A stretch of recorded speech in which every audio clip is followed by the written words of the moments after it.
like the wrench turner, the guys who keep them flying. Like, that sounds like that's more my speed. And Clancy's whole vibe is something that I can really get behind. Like, as a seriously trying to get stuff done, but in a way that isn't too serious about it, in sort of personality.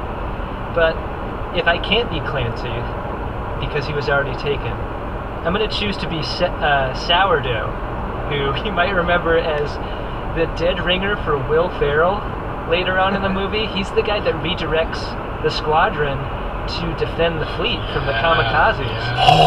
And he does this great, like, Alec Baldwin style turn to camera with, like, the radio in front of his hand, and he's like, I gotta get you guys to defend the fleet. There's these kamikazes coming in from everywhere. I know you guys are on another mission, but fuck that mission. Like, you guys have new orders now. And there was something really, like, to be the messenger in that moment, like to have to deliver those new orders, I thought was great. And to have those orders come from Will Ferrell, I thought was the best part of all. So, if I can't be Clancy, I want to be Will Ferrell. Two very different roles in the scope of wartime.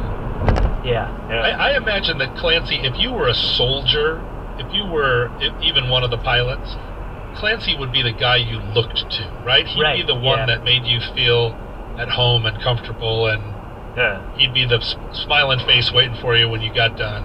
Yeah. Takes that role really seriously.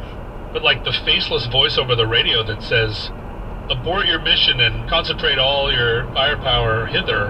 I think I mostly wanted a reason to talk about Sourdough, the Will Ferrell doppelganger. Like, let's be honest. Fuck you. I didn't want this show to go by without referring to him personally. I would like to bring our attention right back to one of the major characters of the film, which was Perspiration. Oh, yeah. Major Perspiration, I believe, was his rank. They were covered in sweat through the entire film. They probably just had a guy on set with like a squirt bottle going around, making sure everybody was damp enough before the camera started rolling.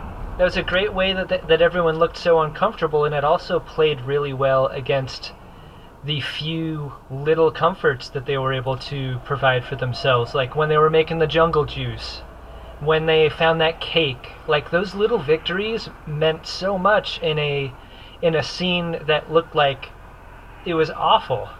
Like, everyone's sweating to death, everyone's super dirty and bloody. Like, God, a sheet pan with a cake?